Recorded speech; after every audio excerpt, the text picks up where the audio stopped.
Hey people, how's it going? Welcome to another video. Welcome to another episode of my favorite album from that year. If you saw my last one, you saw that we did 1970 and 1971 in the same video. It was the same band, it was Black Sabbath. I thought, why not chuck it in the same video? Today, we're just following the pattern of chronological. Today, we're doing 1972, and I'm super excited about this one because one, it's not really heavy metal, and two, it's finally something that's just different to talk about on this channel. So yeah, without further ado, let's get into it. Today's album, as you can see probably by the thumbnail, my favorite album from 1972 is David Bowie's, which one is it? 5th studio album, The Rise and Fall of Ziggy Stardust and the Spiders from Mars.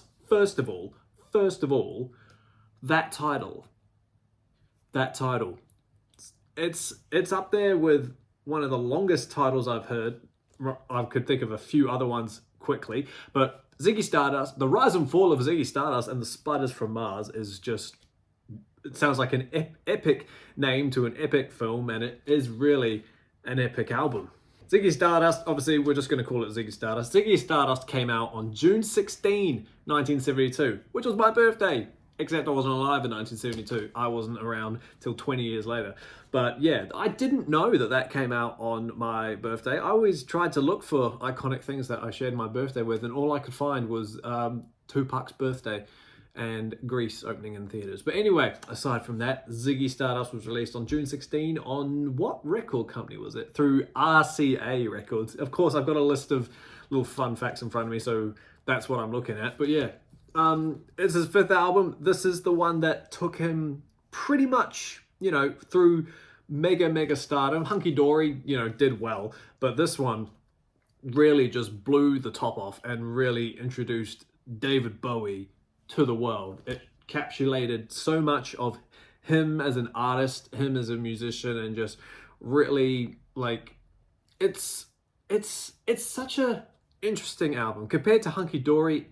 I like it so much more. Hunky Dory is great, but this one is just absolutely fantastic. It's not a long album. It's standard length. Yeah, it's like 40 minutes. It's a loose concept album, you could say. I was reading about all this stuff.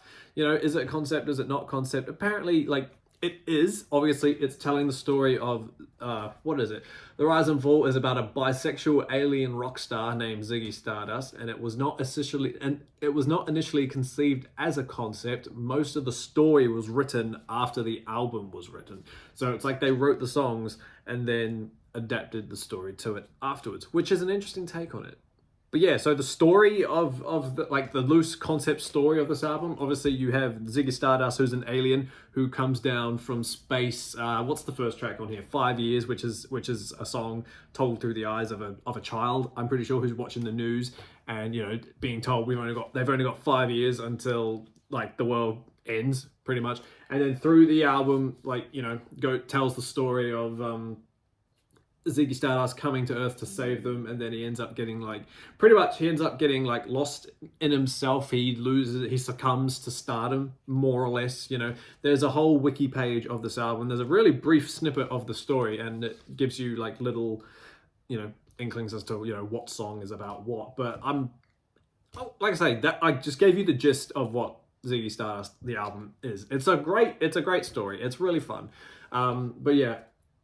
Aside from the story, the songs on here are so fun. Honestly, this is probably, if I was to ever rank Bowie's albums, that would probably be a bit of a harder mission for me. I could imagine this one being up there in top 3, along with Let's Dance and possibly Aladdin Sane as well.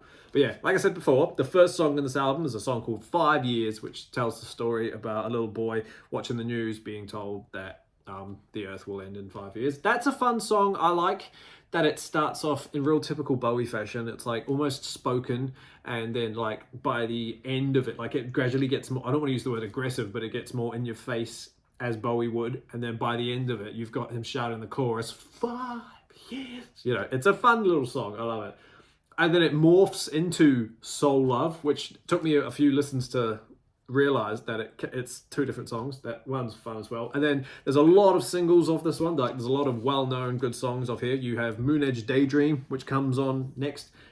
That's like the introductory Ziggy Stardust song. He comes down and starts singing about how he's an alligator, and the things he lists after that are, he's just this being, of anything. And then Starman. Starman's a beautiful song. He's a star man.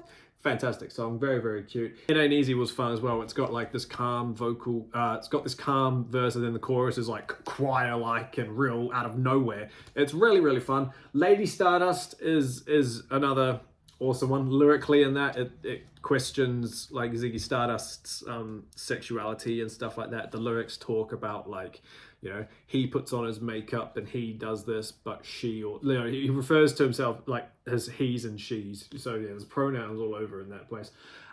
Star, little 2-minute song. That one's fun as well. Hang On to Yourself is a great song as well. I really like that one. That one's only there's a lot of songs on here. There's 11 songs, but they're all relatively quick. Yeah, so that's Hang On to Yourself. Ziggy Stardust, the title track, was, essentially the title track. That's the one about, Ziggy played guitar. We all love that song. I love the way that song ends. I don't know why. I just love the vocal. Played guitar. It's a really, really fun song. I love that one. Suffragette City. That's a cool song too. And the first time I heard that was when it was being played at the end of the New York Minute film with Mary-Kate and Ashley Olsen. They're covering that song and making it a bit more rockier. That's the most lively song on this album, Suffragette City. Really, really cool. And I won't lie, the chorus at the end goes on for just a fraction too long. It could just have like a minute cut off and it would have still served the same purpose. And then the last song, Rock and Roll Suicide, which is this beautiful acoustic, just real quiet Bowie song. Just, it kind of reminds me of Walk on the Wild Side in a way, where it's like, hey, you're a rock and roll suicide kind of vibe, kind of era. It's really, really fun.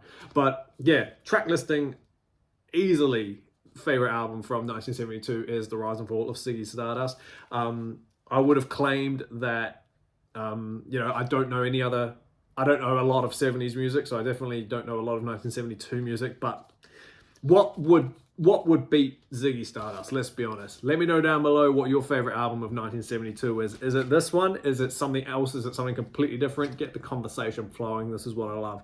I just had 5 minutes to make a quick video, so I thought I'd carry on this little train. But like I said before, let me know down below your favorite album from 1972, and I'll be sure to either check it out or just thumb it up. Who knows? But yeah, thanks for hanging out with me, team, while we sit here and discuss David Bowie's Rise and Fall of Ziggy Stardust. If you haven't listened to this album, please go and do it. It's so, so good.